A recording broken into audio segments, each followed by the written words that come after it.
नमस्कार विद्यार्थी मित्रांनो, आरव्हीडी अकॅडमी या आपल्या आवडत्या यूट्यूब चॅनलमध्ये सर्वांचे स्वागत आहे। विद्यार्थी मित्रांनो, आजच्या व्हिडिओमध्ये आपण पुरवठा निरीक्षक अति महत्त्वपूर्ण प्रश्न पाहणार आहोत। विद्यार्थी मित्रांनो, हा व्हिडिओ सर्वांनी शेवटपर्यंत पाहायचा आहे। व्हिडिओ आवडल्यास व्हिडिओला लाईक आणि चॅनलला सबस्क्राइब करायचं आहे, कारण तुम्हाला अशी महत्त्वपूर्ण व्हिडिओज नक्कीच बघावयास मिळतील। तर आपल्या व्हिडिओला सुरुवात करूया। बघा, या ठिकाणी प्रश्न क्रमांक पहिला आहे, पानझड हा काव्यसंग्रह खालीलपैकी कोणाचा काव्यसंग्रह आहे? पानझड हा काव्यसंग्रह खालीलपैकी कोणाचा काव्यसंग्रह आहे?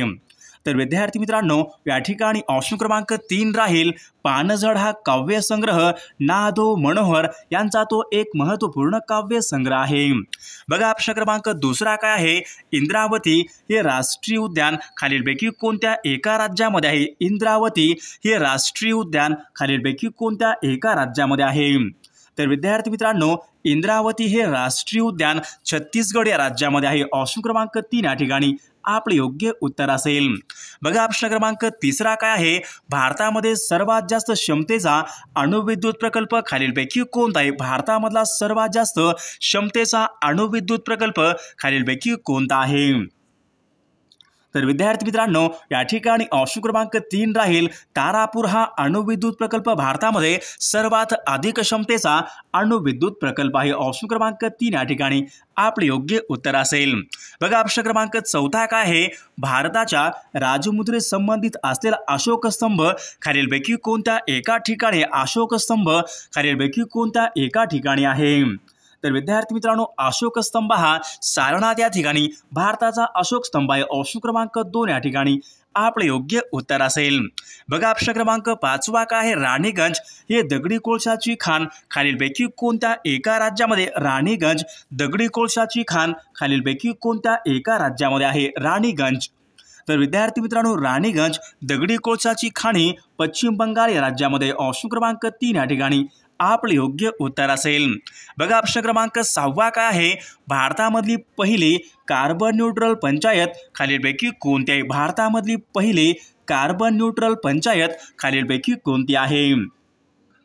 तर विद्यार्थी मित्रांनो, या ठिकाणी ऑप्शन क्रमांक 2 राहील, पल्ली ही भारतामधली पहिली कार्बन न्यूट्रल पंचायत। ऑप्शन क्रमांक 2 बघा आपले योग्य उत्तर असेल। बघा, प्रश्न क्रमांक 7 काय आहे, देशामध्ये खालीलपैकी कोणतं एक राज्य आहे जे राज्य धूरमुक्त ठरलेलं आहे? खालीलपैकी कोणतं एक राज्य आहे जे देशामधलं धूरमुक्त राज्य हे ठरलेलं आहे? तर विद्यार्थी मित्रांनो, या ठिकाणी ऑप्शन क्रमांक 2 राहील, हिमाचल प्रदेश राज्य भारतामध्ये धूरमुक्त राज्य ते ठरलेलं आहे। प्रश्न क्रमांक 8 बघा, सह्याद्री हा पर्वत कशा प्रकारचा पर्वत आहे? सह्याद्री हा पर्वत खालीलपैकी कशा प्रकारचा पर्वत आहे? तर विद्यार्थी मित्रांनो, या ठिकाणी ऑप्शन क्रमांक 3 राहील, सह्याद्री हा पर्वत अविशिष्ट पर्वत या प्रकारचा तो पर्वत आहे। बघा, प्रश्न क्रमांक 9 काय आहे, देशामधला सर्वात उंच धबधबा खालीलपैकी कोणत्या एका जगामधला सर्वात उंच धबधबा कोणत्या एका देशामध्ये आहे? तर विद्यार्थी मित्रांनो, या ठिकाणी ऑप्शन क्रमांक 3 राहील, व्हेनेझुएला या देशामध्ये सर्वात उंच धबधबा आहे। विद्यार्थी मित्रांनो, तो एंजल फॉल्स व्हेनेझुएला या देशामध्ये सर्वात उंच धबधबा आहे। बघा, प्रश्न क्रमांक 10 काय आहे, रेग्युलेटिंग ऍक्ट हा कायदा कोणत्या वर्षीचा कायदा आहे? रेग्युलेटिंग ऍक्ट हा कायदा कोणत्या वर्षीचा कायदा आहे? तर विद्यार्थी मित्रांनो, या ठिकाणी ऑप्शन क्रमांक 2 राहील, सन 1773चा रेग्युलेटिंग ऍक्ट। ऑप्शन क्रमांक 2 या ठिकाणी आपले योग्य उत्तर असेल। बघा, प्रश्न क्रमांक 11 काय आहे, भारतीय रेल्वेचा दक्षिण विभाग खालीलपैकी कोणता आहे? भारतीय रेल्वेचा दक्षिण विभाग खालीलपैकी कोणता आहे? तर भारतीय रेल्वेचा दक्षिण विभाग चेन्नई या ठिकाणी आपले योग्य उत्तर असेल। प्रश्न क्रमांक 12 पहा, वसंत व्याख्यानमालाची सुरुवात खालीलपैकी कोणी केली होती? वसंत व्याख्यानमालाची सुरुवात खालीलपैकी कोणी केलेली आहे?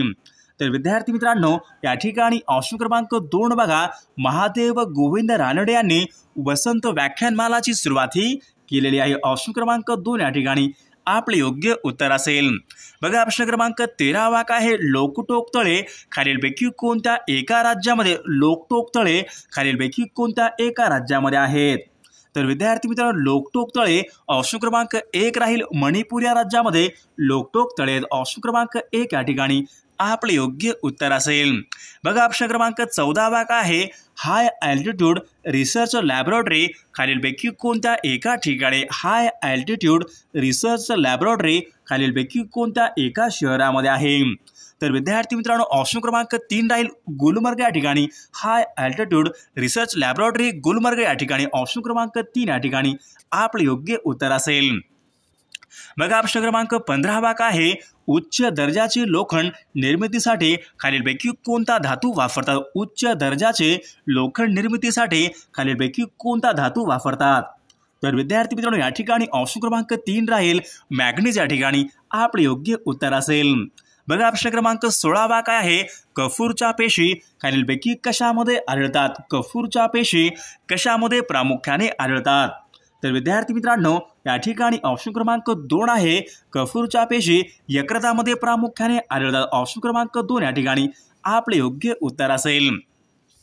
बघा ऑप्शन क्रमांक 17 काय आहे, भारतामध्ये स्वदेशी अंतर्गत सर्वात मोठे प्रवासी विमान वाहतूक कंपनी खालीलपैकी भारतामधले देशांतर्गतची सर्वात मोठी विमान वाहतूक कंपनी खालीलपैकी कोणती आहे।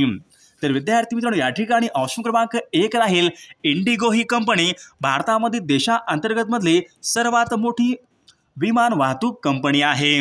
प्रश्न क्रमांक 18 बघा, नॅशनल कॉन्फरन्स खालीलपैकी कोणत्या एका राज्यामधला राजकीय पक्ष आहे। नॅशनल कॉन्फरन्स हा पक्ष कोणत्या एका राज्यामधला तो राजकीय पक्ष आहे नॅशनल कॉन्फरन्स। तर विद्यार्थी मित्रांनो या ठिकाणी ऑप्शन क्रमांक 3 राहील जम्मू काश्मीर या राज्यामधला नॅशनल कॉन्फरन्स हा तिथला एक राजकीय पक्ष आहे। प्रश्न क्रमांक 19 बघा, मिर्झा गालिब हे पुढीलपैकी कोण होते। मिर्झा गालिब हे पुढीलपैकी कोण होते। तर मिर्झा गालिब हे या ठिकाणी ऑप्शन क्रमांक 1 राहील कवी या ठिकाणी आपले योग्य उत्तर असेल। प्रश्न क्रमांक 20 पहा, आणीबाणीच्या काळामध्ये खालीलपैकी कोणता अधिकार आपोआप निलंबित होतो। आणीबाणीच्या काळामध्ये खालीलपैकी कोणता एक अधिकार असतो तो आपोआप निलंबित होतो। तर विद्यार्थी मित्रांनो या ठिकाणी ऑप्शन क्रमांक 3 राहील आणीबाणीच्या काळामध्ये स्वातंत्र्याचा अधिकार हा तो आपोआप निलंबित होतो। ऑप्शन क्रमांक 3 या ठिकाणी आपले योग्य उत्तर असेल। बघा प्रश्न क्रमांक 21 काय, रंगांचा अभ्यास खालीलपैकी कोणत्या एका शाखेमध्ये केला। रंगांचा अभ्यास खालीलपैकी कोणत्या एका शास्त्रामध्ये केला जातो। रंगांचा अभ्यास। तर विद्यार्थी मित्रांनो रंगांचा अभ्यास हा क्रोमॅटिक्स या शास्त्रामध्ये रंगाचा अभ्यास हा केला जातो। प्रश्न क्रमांक 22 पहा, राज्यसभा कोणत्या वर्षी तयार झाली होती। राज्यसभा हे सभागृह खालीलपैकी कोणत्या वर्षी तयार झालेला आहे। राज्यसभा तर 1952 मध्ये राज्यसभा हे तयार ऑप्शन क्रमांक 2 या ठिकाणी आपले योग्य उत्तर असेल।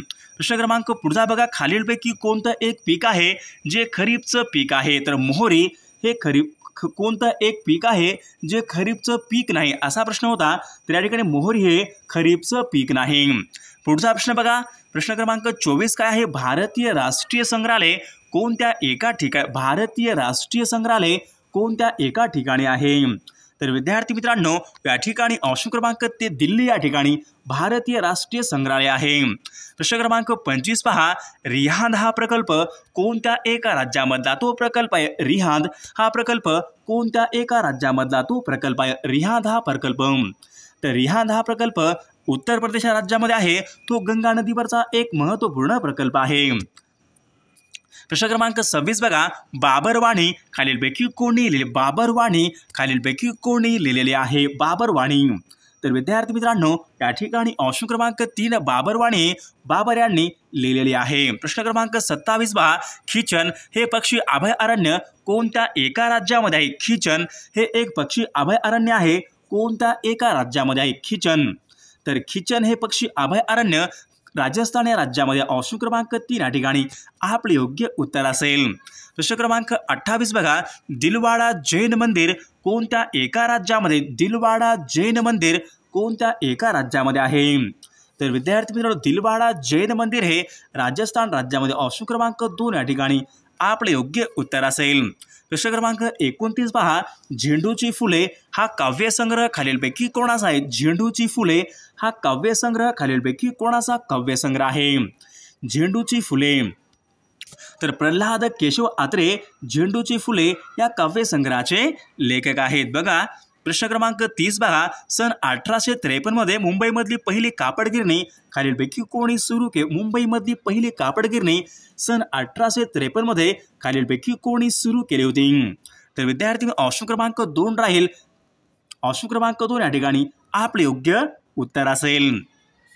प्रश्न क्रमांक 31 बघा, भारत सेवक समाज यांची स्थापना खालीलपैकी कोणी केली? भारत सेवक समाज यांची स्थापना खालीलपैकी कोणत्या वर्षी केली होती?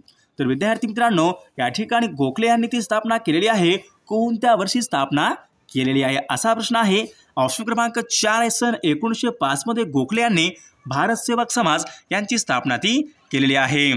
तर विद्यार्थी मित्रांनो या ठिकाणी मराठी व्याकरणाचे काही प्रश्न बघा.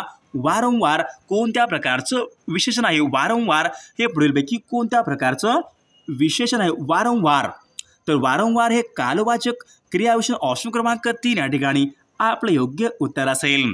बघा प्रश्न क्रमांक 33 काय आहे? अमृताहुनी गोड नाम तुझे देवा या ओळीमधला आपला अलंकार ओळखायचा आहे. अमृताहुनी गोड नाम तुझे देवा अलंकार आपल्याला ओळखायचा आहे. तर व्यतिरेक अलंकार या ठिकाणी आपलं योग्य उत्तर असेल.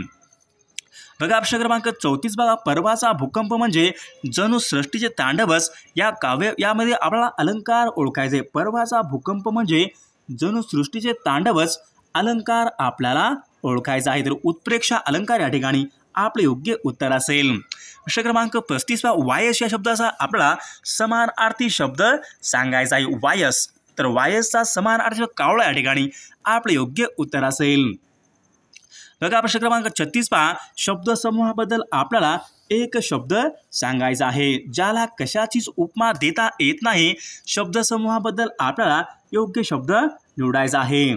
तर या ठिकाणी ऑप्शन क्रमांक 3 राहील. ज्याला कशाचीच उपमा देता येत नाही अनुपमेय या ठिकाणी आपले योग्य अनुपम या ठिकाणी आपले योग्य उत्तर असेल. प्रश्न क्रमांक पुढचा बघा, वाक्यप्रचार योग्य अर्थ आपल्याला सांगायचा. तमा नसणे. बघा तमा नसणे. तमा नसणे म्हणजे परवा न करणे. ऑप्शन क्रमांक 2 या ठिकाणी आपला योग्य अर्थ होईल. प्रश्न क्रमांक 38 बघा, वानगी या शब्दाचा आपल्याला समानार्थी शब्द ओळखायचा आहे. वानगी. तर वानगी या शब्दाचा समानार्थी शब्द ऑप्शन क्रमांक 2 राहील. उदाहरण या ठिकाणी समानार्थी शब्द होईल. प्रश्न क्रमांक 39 बघा, शब्द लावणे हा एक वाक्य प्रचार आहे. योग्य अर्थ आपल्याला सांगा. शब्द लावणे. शब्द लावणे. शब्द लावणे म्हणजे ऑप्शन क्रमांक दोष देणे या ठिकाणी आपले योग्य उत्तर असेल. प्रश्न क्रमांक 40 बघा, पुढारी या शब्दाचा आपल्याला विरुद्धार्थी शब्द सांगायचे. पुढारी या शब्दाचा आपल्याला विरुद्धार्थी शब्द सांगायचा आहे. पुढारी. तर विद्यार्थी मित्रांनो पुढारी या शब्दाचा विरुद्धार्थी शब्द कोणता असेल ते नक्कीच सर्वांनी कॉमेंट करून सांगायचं आहे. आणि व्हिडिओला सर्वांनी एक लाईक करायचा आणि चॅनलला सबस्क्राईब करायचं आहे, कारण तुम्हाला अशी महत्त्वपूर्ण व्हिडिओज नक्कीच बघावयास मिळतील.